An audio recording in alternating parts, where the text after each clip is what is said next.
President of the General Assembly, the Secretary General, Excellencies, heads of state and government, distinguished delegates.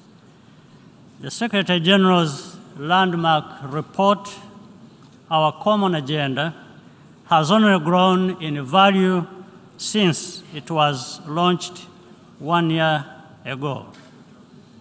The world is in a state of turbulence, with intersecting crises growing in scale and severity, including climate change, food price inflation, conflict, and uncontrolled migration.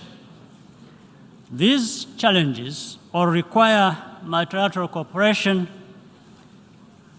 and efforts, yet the perception that the international system is no longer up to the task has only deepened, particularly where the interests of powerful members are at stake.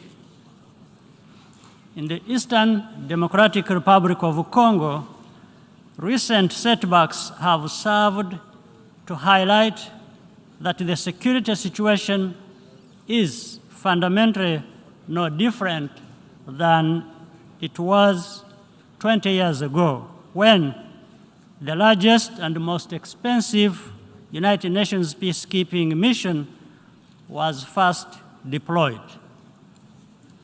This has exposed neighboring states, notably Rwanda, to cross-border attacks that are entirely preventable.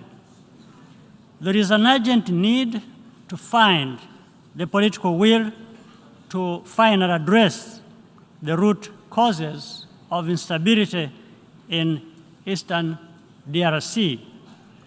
The blame game does not solve the problems.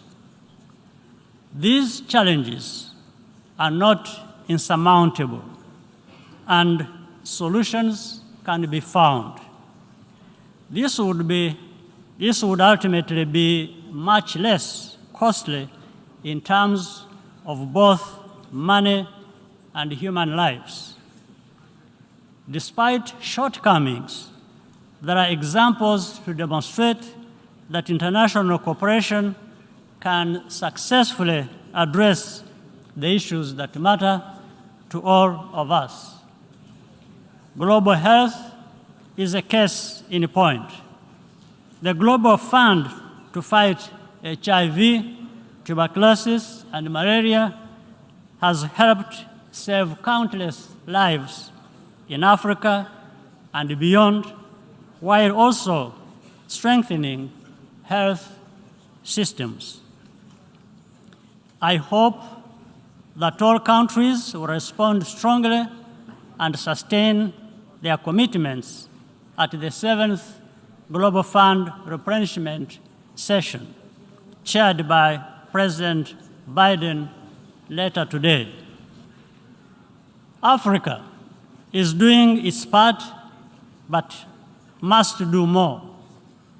For sustainability, external funding must go hand in hand with increased domestic financing for health. This is a priority which the African Union is tracking on an annual basis, and which I'm honored to lead on behalf of the organization. We are also working with partners to bring end-to-end vaccine manufacturing to our continent, notably through collaboration with BioNTech and strong support from the European Union. This is critical to increase Africa's resilience against future pandemics. I commend the Secretary General for convening the Transforming Education Summit earlier this week. The future of billions of children and young people across the world depends on overcoming the challenges of inclusion, and quality of instruction, particularly as we recover from the pandemic. Away from the headlines, the United Nations and other multilateral institutions retained the ability to set an agenda around which we can all rally. At the recent Commonwealth Heads of Government meeting in Kigali, leaders adopted an ambitious program of action, including special instruments on living lands, sustainable urbanization, and child care protection and reform. We also agreed to prioritize public-private partnerships to create digital jobs for young people across the Commonwealth.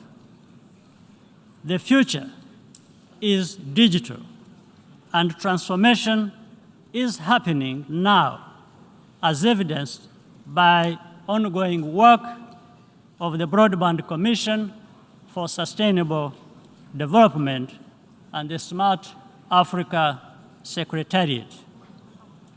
High-quality digital jobs are a practical response to the underlying drivers of irregular migration by closing the human capital investment gap that separates high and low-income countries.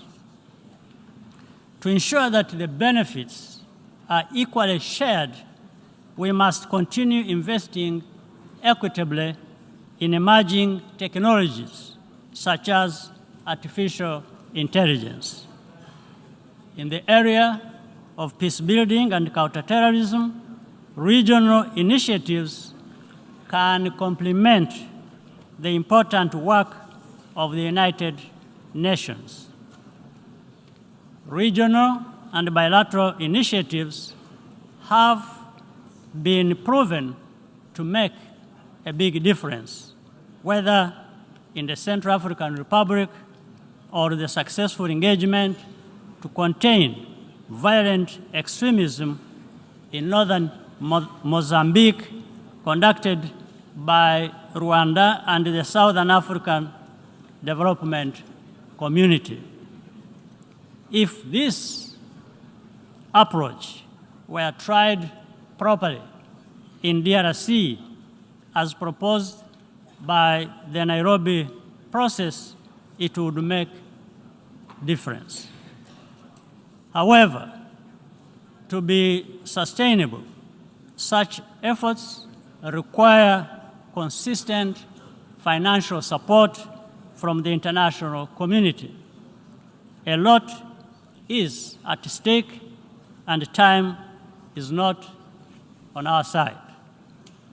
We cannot anticipate or prevent every crisis, but we can be better prepared to react quickly and effectively when needed, especially if we work together. I thank you for your kind attention.